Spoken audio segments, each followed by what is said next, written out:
চোখের পানি দেখে সাহাবীরা পাগল পারা হয়ে যুদ্ধের ময়দানে ছুটল। এক এক সাহাবী কত শত শত কাফেরদেরকে জাহান্নামে পাঠায় দিল।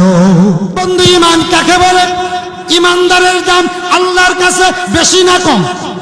জোরে কোন? এক যুদ্ধের ময়দানের ঘটনা। নবীজি যুদ্ধের দামামা বাজিয়ে দিলেন। নবীজি বললেন, কে কি দিবা যুদ্ধের ময়দানে দান করো। দূর থেকে দেখা যায় একজন মহিলা একটা বাচ্চা কোলে নিয়ে দৌড়াইতেছে। জোরে কোন সুবহানাল্লাহ। কি নিয়ে? জোরে বলেন। 6 মাস বয়স। কত? আরো জোরে কোন? 6 মাসের দুধের বাচ্চা নিয়ে মহিলা দৌড়াইতেছে। সাহাবীরা ডাক দিয়ে বলে, নবী হে, আমরা নজর করে দেখি 6 মাসের দুধের একটা বাচ্চা নিয়ে একটা মহিলা দৌড়াইতেছে। আমার নবী বলে, যাও যাও, সরে যাও, আমার মাকে আমার কাছে আসতে দাও। মহিলা চলে আসলো, ডাক দিয়ে বলি, ইয়া রাসূলুল্লাহ, আপনি কতদিন যুদ্ধের দামামা বাজাইছেন, আজ যুদ্ধের ময়দানে সাহাবীদেরকে পাঠাবেন, কিন্তু ঢাল তলোয়ার কিচ্ছু নাই, কিভাবে যাবেন? আপনি দুঃখ করে সাহাবীদেরকে বলছেন। ইয়া রাসূলুল্লাহ, এই ঘোষণা আমার কানের ভিতর আসছে। জোরে করে আল্লাহু আকবার। নবী, এর আগের যুদ্ধে আমার স্বামী শহীদ হয়ে গেছে। সুবহানাল্লাহ। এর আগের জিহাদে কি হয়ে গেছে? আমার স্বামী শহীদ হয়ে গেছে। আমার উপযুক্ত ছেলে 22 বছর বয়স, সেও শাহাদাত বরণ করেছে। আমার বাড়িতে উপযুক্ত কেউ নাই, জিহাদের ময়দানে যাবে। আমার কাছে টাকা পয়সাও। ইয়া রাসূলুল্লাহ, আমার বাড়িতে শুধু দুধের একটা বাচ্চা আছে। ইয়া রাসূলুল্লাহ, এই বাচ্চাটা জিহাদের ময়দানে দান করার জন্য আমি মহিলা ছুটে এসেছি। আরো জোরে কোন? আমার নবী অবাক হয়ে ডাক দিয়ে কয়, মাগো, এই ছোট বাচ্চা আমি জিহাদের ময়দানে কেমনে দেব? সে তো কোনো উপকারে আসবে না। মহিলা ডাক দিয়ে বলি, ইয়া রাসূলুল্লাহ, আমি জানি আমার এই ছেলে ঢাল ধরতে পারবে না, তলোয়ার ধরতে পারবে না। আমার এই ছেলে এক গ্লাস পানিও কাউকে খাওয়াইতে পারবে না। তবে নবী, আমি জানি যুদ্ধ যখন শুরু হয়ে যাবে, ঢালের অভাবে কাফেরেরা আপনাকে লক্ষ্য করে তীর মারবে। ইয়া রাসূলুল্লাহ, ইয়া হাবিবাল্লাহ, যখন আপনাকে লক্ষ্য করে তীর মারবে, পাথর নিক্ষেপ করবে আমার নবীকে দুনিয়া থেকে সরানোর জন্য, তখন আমার এই দুধের বাচ্চাটা ঢাল হিসেবে ব্যবহার করিয়ে।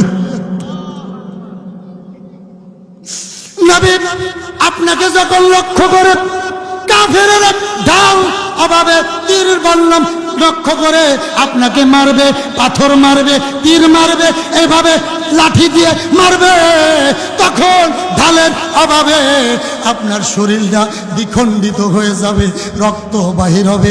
আমি চাই না আমার এই দুধের বাচ্চা ঢাল হিসেবে ব্যবহার করিয়ে। আমার নবীজি চোখের পানি রাখতে পারল না, ডাক দিয়ে বলে, সাহাবী, এই মুহূর্তে যদি জান্নাতি মানুষ দেখতে চাও, খবর পেতে চাও, আমার এই মা বেশক আল্লাহর জান্নাতি মহিলা। আমার নবী অবাক হয়ে গেল। আরে আমরা শুধু সুন্নি আর ওয়াহাবি নিয়ে কিলাকিলি করি, আছে না নাই? কিন্তু রসুলের প্রেম, রসুলের ভালোবাসা কাকে বলে জানে না। অনেকে মনে করে মিলাদ পড়াই মনে হয় সুন্নি বলে, কথা কয় না? আরে মিলাদ পড়া সুন্নি নয়। সুন্নি তাকে বলে নবীর জন্য জীবন দিয়ে, রক্ত দিয়ে শহীদ হওয়া। ঠিক কিনা জোরে কোন? আরে সুন্নি ওকেই বলে দ্বীনের জন্য রক্ত দেওয়া। পীর সাহেব হয়ে রক্ত দেয়, আলেম হয়ে রক্ত দেয়, জেল খাটে, জরিপানা দেয়, মায়ের খায়, একমাত্র উদ্দেশ্য কোরআনের রাজ জমিনে কায়েম করা। ঠিক কিনা? আর কোন উদ্দেশ্য? জোরে মানে? বন্ধু আমার, গভীর মনোযোগ। কোরআন আমাদের জন্য নিয়ামত, কিন্তু কারোর জন্য কোরআন হলো কিয়ামত। কথা কন? নবীজি আমার ডাক দিয়ে বলেন, ওয়াইজা কানা উমুরুকুম, শুনতেছেন, শিরারকুম আগনিয়কুম বুখালাউকুম উমুরুকুম ইলা নিসাইকুম।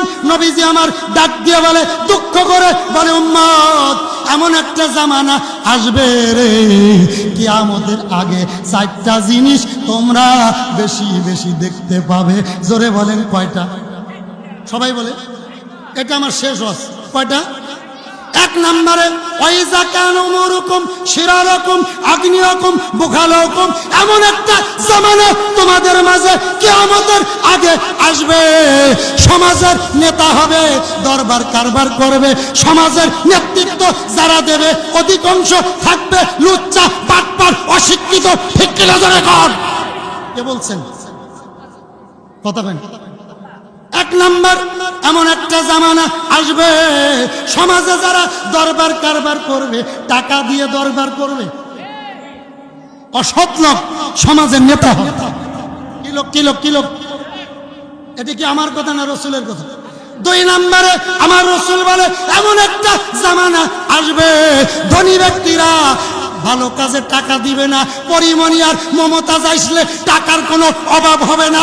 এমন নাস্তিক বড় লোক ধনী ব্যক্তিরা যাকাত ফরজ কুরবানি ওয়াজিব কুরবানিও দেয় না, যাকাতও দেয় না, হজও করে না, খারাপ কাজে টাকা ব্যয় করবে। এমন একটা জামানা আসবে। আসছে কিনা? কথা বলেন। যদিও কুরবানি দেয়, নাম কিনে নাম নাম ওই বিআই দিছে 2 লাখ, আমি দেবো 3 লাখ। কথা কয় না? বিআই দিছে 2 লাখ টাকার গরু, আমার কি টাকার ভিতর টাকা পড়ছে নাকি? যা, আগামী নারায়ণপুর বাজার থেকে আমি 3 লাখ টাকা দিয়ে গরু আনবো। বিআই জানে, মনে করে আমি কম বেটা না। কথা কয় না?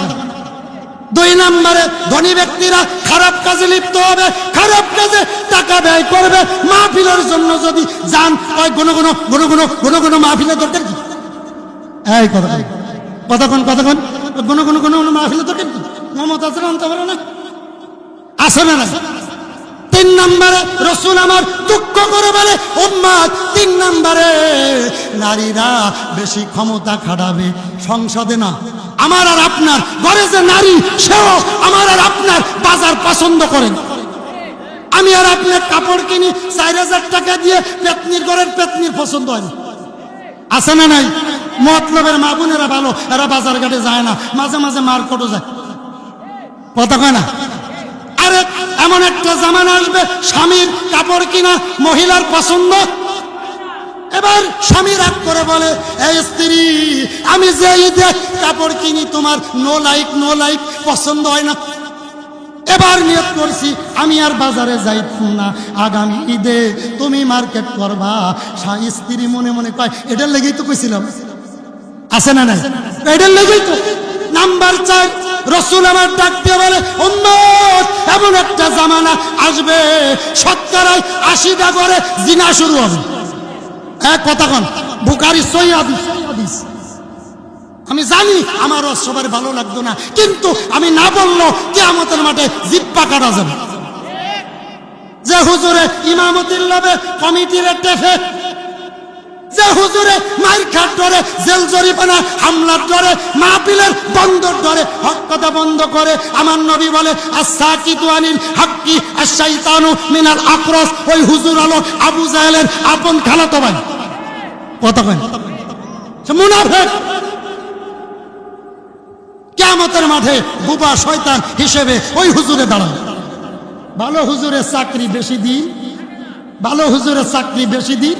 খুদার কসম, আখেরি জামানায় ভালো হক্কানি কোরআন দিয়ে ওয়াজ করে, মেম্বারে হক কথা বলবে, কসম আল্লাহ, কসম আল্লাহ, কসম আল্লাহ, 1 থেকে 2 বছরের ভিতরে হুজুরের চাকরি তালাক। কথা কয় না? কথা কয় না কেন?